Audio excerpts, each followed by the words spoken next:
Welcome to the Blue Mouse Knits. My name's Emily, and today I'm going to teach you how to knit this really simple brioche cowl. It just takes 2 colors of worsted, sometimes called medium number 4 yarn. This project is super fast and really easy. This is a great beginner project for learning brioche. You'll need 110 yards of color A and 105 yards of color B. You'll also need a set of US 10 circular knitting needles. I recommend the 16-inch circumference, but you could probably get away with the 24-inch as well. And then you will just need a yarn needle, a removable stitch marker, and a normal stitch marker, although you could use a piece of scrap yarn in place of the stitch markers if you want. You can find the free written version on Ravelry, linked down below, or you can shop it on Etsy to support the channel. And that's pretty much it, so let's get started.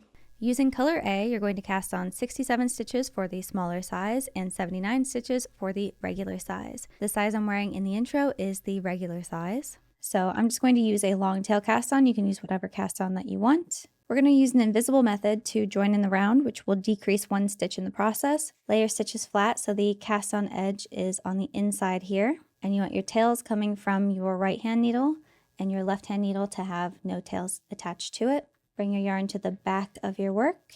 We're going to slip the first stitch from your left hand needle to your right hand needle. So go into it as if to purl from right to left, but just slip it to your right hand needle.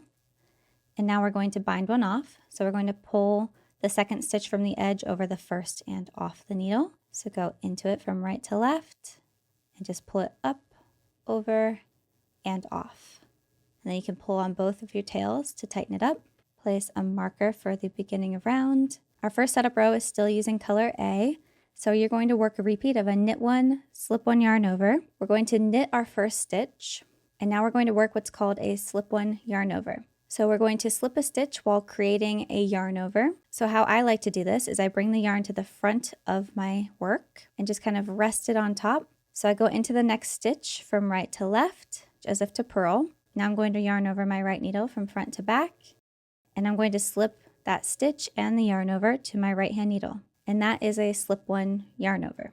You want to keep that yarn over on your right hand needle and knit the next stitch. And now we need to work another slip 1 yarn over, so bring the yarn to the front of your work. Go into the next stitch from right to left as if to purl. We're going to yarn over the right needle from front to back and slip both to the right hand needle. Remember to keep that yarn over on your right needle while you knit the next stitch, and that kind of locks it in place and makes it look like almost like a double stitch. So you have 2 strands here. There's a way I found to work a slip 1 yarn over that's slightly faster. I bring the yarn to the front and I rest it on top of my next stitch, like this. So I go into it from right to left, and my strand of yarn is just hanging out on top, and I slip both. So there you have your slip stitch and your yarn over, and then I knit one, and that locks it in place. It's a little hard to tell that they're a pair when we're working in the same color, but we'll introduce a new color in the next round, and that will help. So I've knit one, and now I need to slip 1 yarn over. So bring my yarn to rest on top of my left hand needle, slip that next stitch with the yarn on top, and there's your slip 1 yarn over. You're just going to alternate those 2.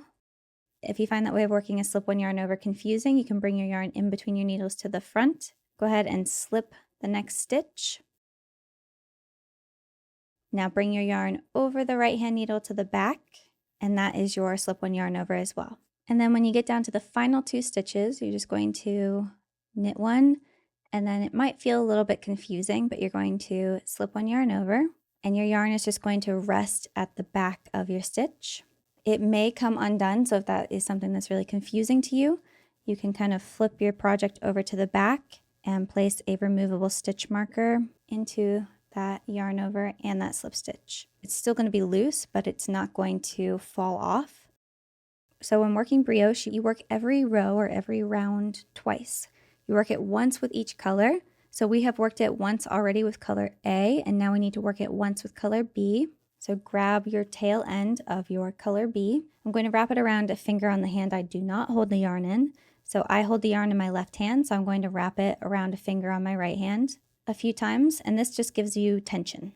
We're going to work a slip 1 yarn over brioche purl. So to begin, bring your yarn in between your needles to the front. Remember, there are several ways to do this, but go into the next stitch with your right needle from right to left as if you were going to purl it, and then bring your yarn over it to the back and slip both to your right hand needle.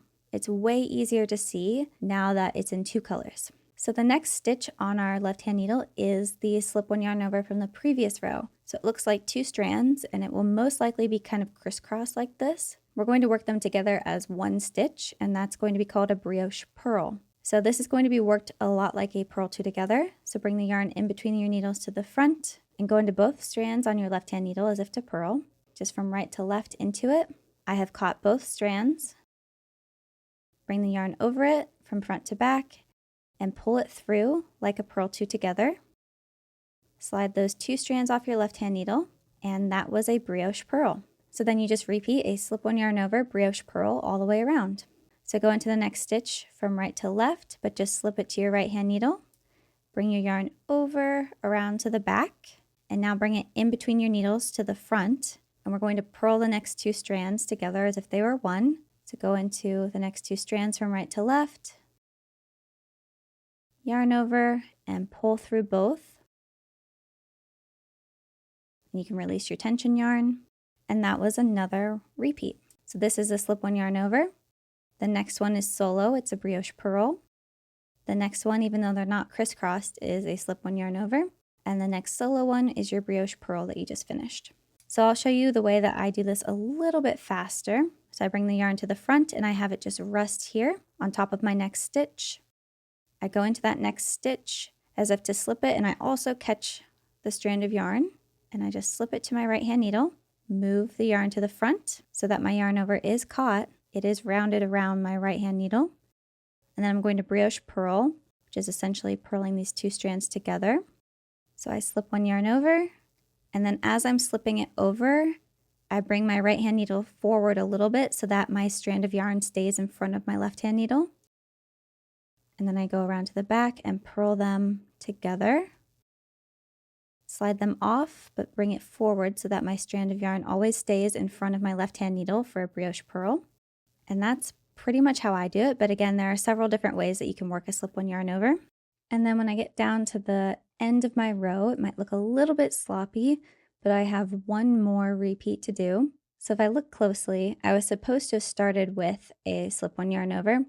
So this final light stitch actually goes with my first stitch. So this has slipped over my marker, which can happen. And then this slip 1 yarn over is a little loose, so I'm going to pull on my color A strand. Yours might be attached to that marker. So I really have 3 strands left. So I'm going to slip 1 yarn over, and then I'm going to brioche purl the final 2 stitches.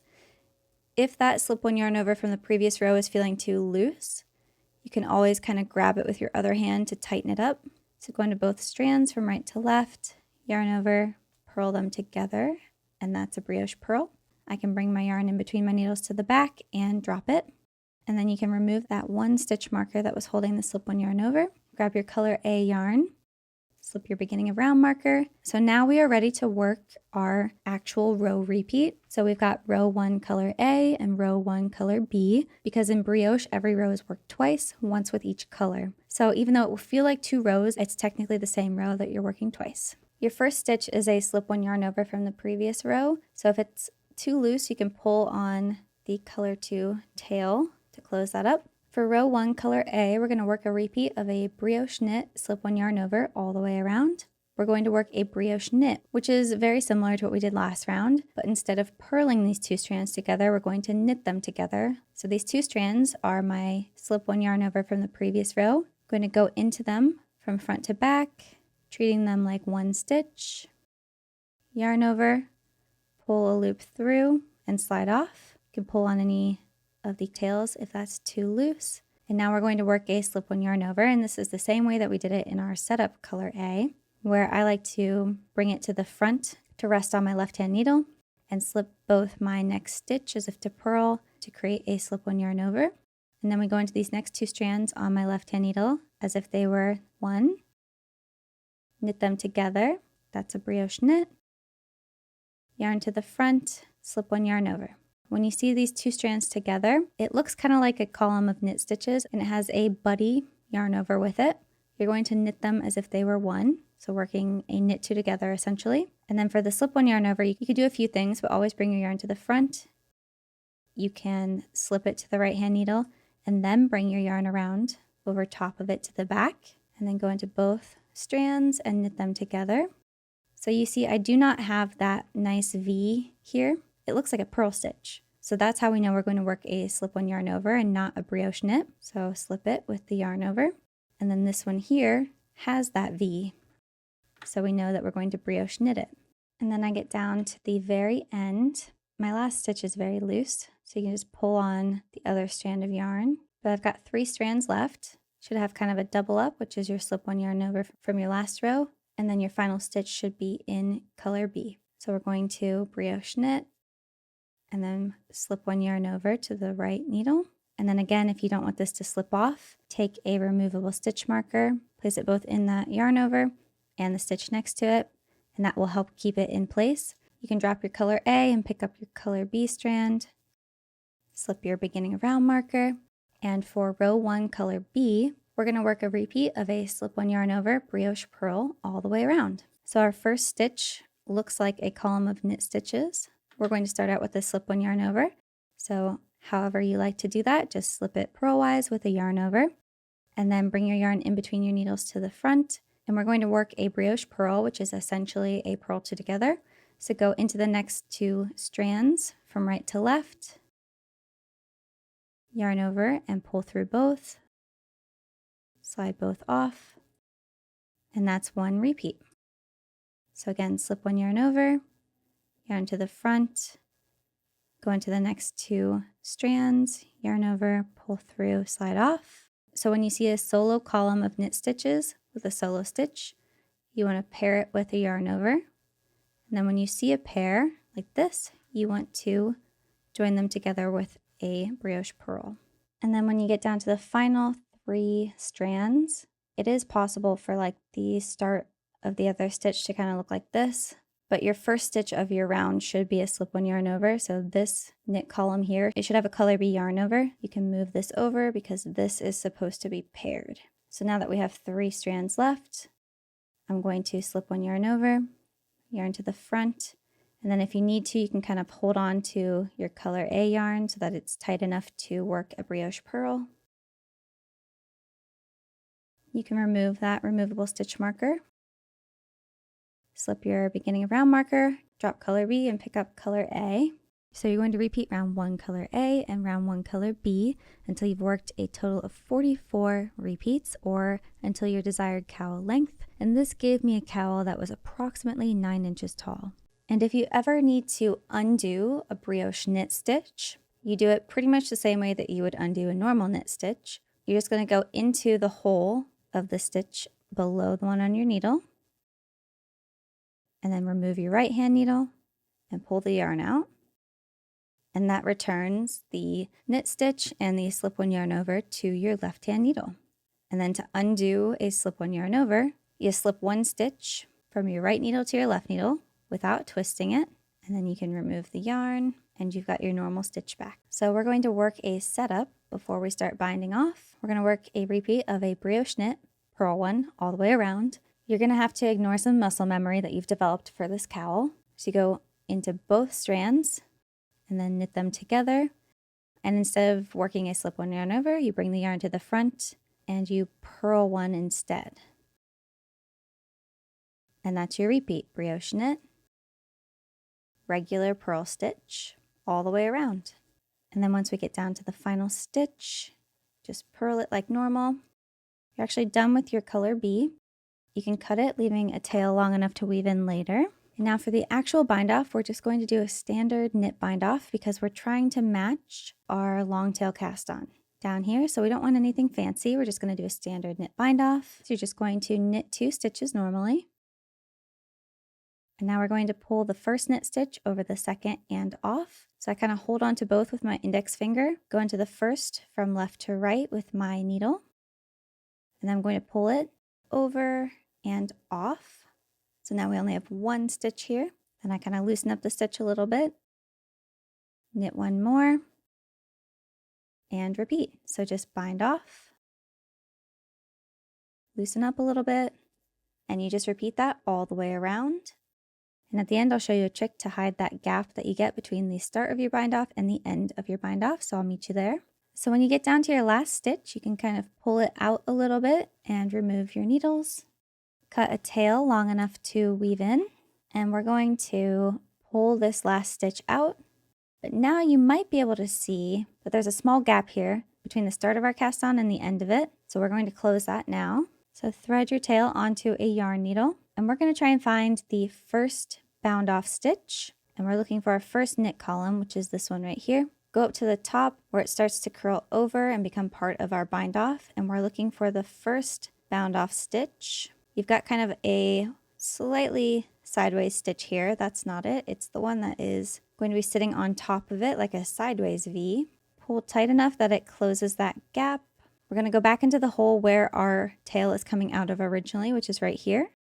So just go into that hole from front to back, pull through, and now you can see that that created a mock knit stitch to kind of close that gap and make it flat across. Now you can turn your cowl inside out. And now to secure this one a little bit more, I'm going to go into one stitch here just to the right of the one that my yarn is currently coming out of. I'm going to go into just part of it. I'm going to thread underneath this closest, what would have been kind of like a slip-one yarn over between our two knit columns. I'm going to go underneath that. So I'm going to go underneath two sides of that knit column, even though it's upside down. Pull through. I'm going to go next to this knit column underneath all of these slip-one yarn overs, just picking up the color A to match the color that I'm weaving in right now, like this, and then pull through. You don't need to pull tight or anything. We're just trying to hide it. Look on the wrong side to see if it's noticeable. Should be like right about here. It's no more noticeable than any of the other sections. If it's a little bit puckered, you can kind of stretch it out lengthwise. So then you can cut it. I leave a very small tail since this is the wrong side of my work. Now you can thread your other tail from your color B. Now you have the option to hide it on the wrong side here, or you can do the same thing we did here on the other side. I'm just going to thread it through to the right side, flip it inside out, and now we're going to do the same thing that we just did. So go underneath the two legs of a brioche knit over here, and then we're just going to go up underneath all of these color B loops here. The same thing that we did on the other side, just underneath the color that matches my strand of yarn.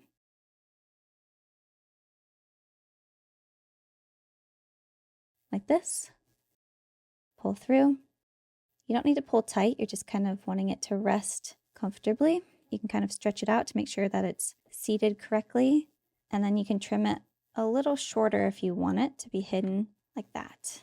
There you go, that's where your strand of yarn is hidden. If it gets stretched out, it may go underneath one of these loops and stick out a little bit more, and then you can just trim it more. But it shouldn't unravel all of the loops that it's through.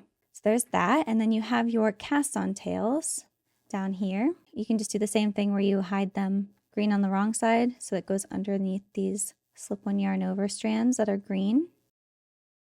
The other color, you can go on the right side, like we just did underneath the matching ones on this side. Thank you guys so much for watching this pattern and knitting along with me. I hope you found this video really helpful. If you did, please give the video a like and share it with any of your knitting friends. Thanks again for watching, and come back to the Blue Mouse Knits for all your knitting needs.